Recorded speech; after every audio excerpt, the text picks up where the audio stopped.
මේක මගේ පාසල් කාලයේ අත්දැකීමක්. මීට අවුරුදු 8කට කලින් සිදු වූ සිදුවීමක්. මං ශිෂ්‍යත්ව විභාගෙන් ගමේ ඉස්කෝලෙන් ටවුමේ ලොකු ඉස්කෝලයකට යන්න බලාගෙන ඉද්දී මට ගාලු දිස්ත්‍රික්කයේ එක්තරා ගර්ල්ස් ස්කූල් එකකුයි මික්ස් ස්කූල් එකකුයි ආවා. අම්මලා බලාපොරොත්තු වුණ පාසල නොලැබුණ නිසා එයාලා ඒ ඉස්කෝලේට යන්න අභියාචනා බාර දෙන අතරේ මං අර කිව්ව මික්ස් ස්කූල් එකට යන්න කැමති වුණා. මාස 6කින් විතර අම්මලා කැමති ඉස්කෝලේ ලැබුණත් ඒත් මං ගියේ නෑ.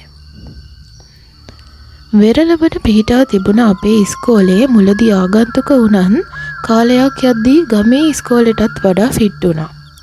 කරන තරමක් මගෝඩි වැඩ, හොඳ වැඩ සාක්ෂි දරනවා ඉස්කෝලේ අදට.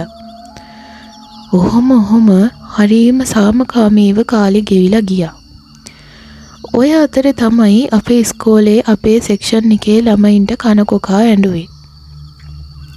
10 වසර කාලේ අපේ සෙක්ෂන් එකට ලැබුණ බිල්ඩින් එකේ රිපෙයාර් කටයුත්තක් අවසානයේ අලුත් පන්ති කාමරවලට යන්න පෙර අපේ සෙක්ෂන් එක ප්‍රධාන ගුරු මඩුල්ල සහ අපි එකතු වෙලා පිරිතක් කියලා දානයක් දුන්නා. ඒ පන්ති කාමර තමයි අපි 10 11 ශ්‍රේණි දෙකටම උරුම. ගිහින් මාස 3ක 4කට පස්සේ අපේ සෙක්ෂන් එකේ ළමයින්ට ගුරුවරුන්ට සෑහෙන කරදර සිද්ධ වුණා. වැටුණා, ඔලු පලා ගත්තා, කකුල් අතපය කඩා ගත්තා, එක සිද්ධි සෑහෙන ලේසෙලවීම් වුණා. ওই කාලේ අපේ සෙක්ෂන් එකටම ඇම්බියුලන්ස් එක ඇවිත් ඇති සෑහෙන වාරයක්. කිසිම සලකුණක් නැතුව මේ වෙන කරදර වසංගතයක් බවට පත් වුණා.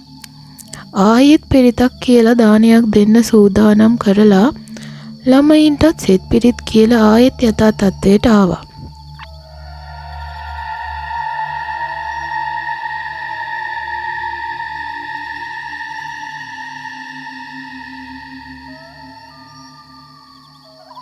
දුකක මහත කියන්නේ ආයෙත් කලින් වගේම මාස 3ක් ගෙවිගෙන යද්දි කරදර පටන් ගත්තා. O level පෙනිපෙනී තිබ්බ අවසාන වාර විභාගයේ පේපර් මාක්ස් බලන දවස්වල අපිට ඉතින් මහලුකුවට උගන්වන්නේ නැහැ. පුස්තකාලයට වෙලා පාඩම් කරන්න කියලායි තිබ්බේ. ඒත් ඉතින් ওই කාලේ කොච්චර විභාග භීෂණය වුණත් අපි හරි විනෝදෙන් හිටියා. ඔය අතරේ ඉන්ටර්වල් එකක අපි ක්ලාස් එකේ එක ගෑනු ළමයෙක්ගේ ඇඟට බිල්ඩින් එක විවෘත කරද්දී හදපු ස්මාරකයේ කඩාගෙන වැටුණා. කකුල කැඩිලා විතරක් ඒ ළමයා බේරුණා. කරදර ආයෙත් පටන්ගෙන කියලා රාවයක් පන්තිවල තිබ්බට අපි ගණන් ගත්තේ නැහැ.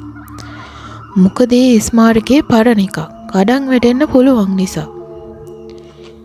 ඒකෙන් වුණ හොඳම දේ ඉස්කෝලේ ඇතුලේ ඔය මැති ඇමතිලාගේ නම් ගහලා හදපු ස්මාරක සියල්ල ඉවත් කරපු එක.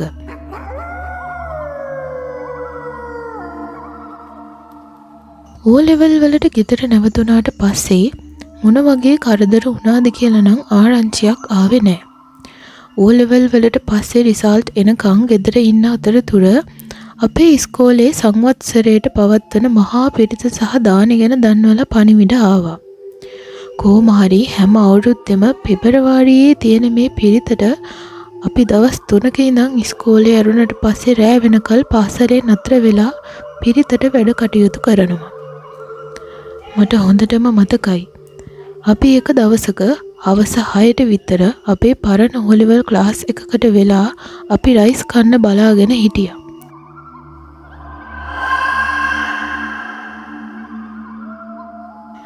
දවසෙම වැඩ කරලා කන්න ගත්තේ ඒ වෙලාවේ. දුන් දාන බත් එකෙන් කටක් කන්න ඇති. අපේ එක ගාගෙන එළියට දිව්වා. මාත් ඇතුළුව. මහා මිනී කුණු වෙච්ච කුයිලයක් එක්ක ආපු හුළඟට හිතා ගන්න බෑ. මුළු ඉස්කෝලේම අස් කරලා තිබ්බේ. නගර සභාවෙන් මදුරු තෙල් එහෙම ගහලා ඔක්කොම ඩස්බින් හිස් කරේ එදා ඉස්කෝලේ ඇරුණට පස්සේ පහවදාට පිරිත නිසා.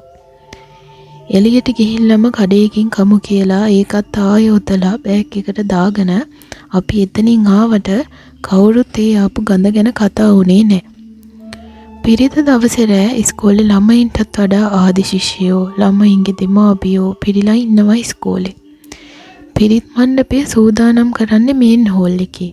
රෑ පිරිත පටන් ගන්න කලින් තේ සූදානම් කරලා ස්ටාෆ් රූම් එකට බාර දුන්න ළමයෙක් මේන් හෝල් එක පැත්තට එන ගමන් ළමයින්ගේ සද්දය ඇහිලා පඩිපෙළ දිගේ උඩට ගිහින් යාළුවෝ ඇති කියලා හිතාගෙන. පඩිපෙළ ටිකක් දුර නගිද්දී සුදු ගාමක් ඇඳගත්ත ළමයෙක් අඬාගෙන කුණු වෙච්ච කකුලක කොටසක් වනවන ඉස්සරහට එනවා දැකලා එතනම කලන්තේ දාලා.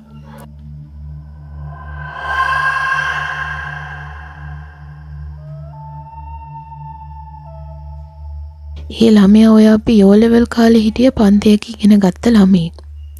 ඒ පැත්තට ගිය ආදි ශිෂ්‍යයෝ ටිකක් තමයි ළමයාව දැකලා තිබ්බේ. එදා ඔය උන සිද්ධිය අපිට ආපු ගඳ කලින් අපිට උන කරදර ඔක්කොම එකකට එකක් සම්බන්ධ ඇති කියලා අපි පිරිත අතරේ කයියක් දාගෙන ඉන්න ගමන් කතා වුණා.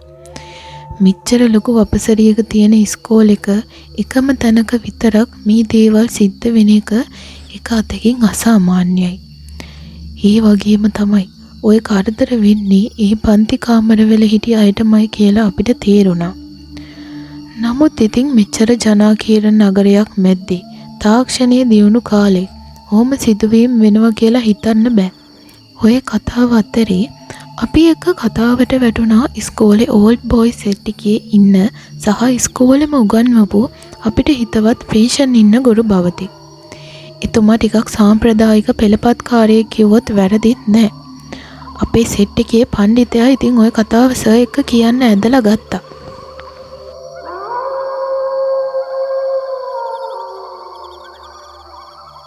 සර් මොකෝ මේ සියඹල ගහගාව බිල්ඩින් එකේම මෙච්චර කරදර වෙන්නේ? මොනවා හරි දෙයක් වෙලා තියෙනවා ඊයේ කාලේ. ඕක ගැන කියන්න ගියොත් කොල්ලෝ එලි වෙනකන් කතා කරන්න දේවල්. කියන්නකෝ සර් මොකද්ද සිද්ධිය කියලා. අපේ සෙට් එකේ පොරේට සර් කතාව කියන්න ගත්තා. ඔය සියඹල ගහගාව බිල්ඩින් එකේ මාත් ඉගෙන ගත්තා. ඒ කාලේ A level ක්ලාස් වලින් එක ක්ලාස් එකක් ඔය බිල්ඩින් එකේ උඩ තට්ටුවේ අවසාන පන්තියේ තිබ්බා. ස්පෝර්ට් මීට් එකක් කාලේ ඔය පන්තියේ ගේනු දැරිවියක් ඔය බිල්ඩින් එකෙන් වැටිලා නැති වුණා. කකුලක් ඉරිලා දෙකඩ වෙලයි තිබ්බේ. දන්නවනේ ස්පෝර්ට් මීට් කාලේ ඔක්කොම ළමයි ග්‍රවුන්ඩ් එකේනේ. ඒත් ඔය මැරුණ කෙල්ලයි තව කොල්ලෙකුයි ඉඳලා තියෙනවා ඔය පන්තියේ. පොලිසියෙන් ආවම ඒ ළමයා වැටුණා නෙමෙයි තල්ලු කළාය කියලා සාක්ෂි හොයාගත්තා. ඒ ළමයාට තිබ්බ වෙන ආදර හුටපටයකට දෙන්න රණ්ඩු වෙද්දී ආවේගෙට ඒක කරාය කියලා ඒ කොල්ලා ලියුමක් ලියලා තියලා පස්සේ ඌ බයට කෝච්චියට බෙල්ල තියලා එදාම හවස.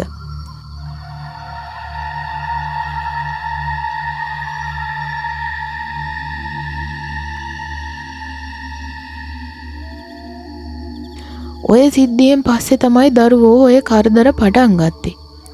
ඒත් ඉතින් ඒ කාලෙම හිටපු ප්‍රින්සිපල් පිරිත් කියලා සෙත් කරලා යාගහෝග කරලා කිසි හාවක් හුවක් නැතුව තිබුණා.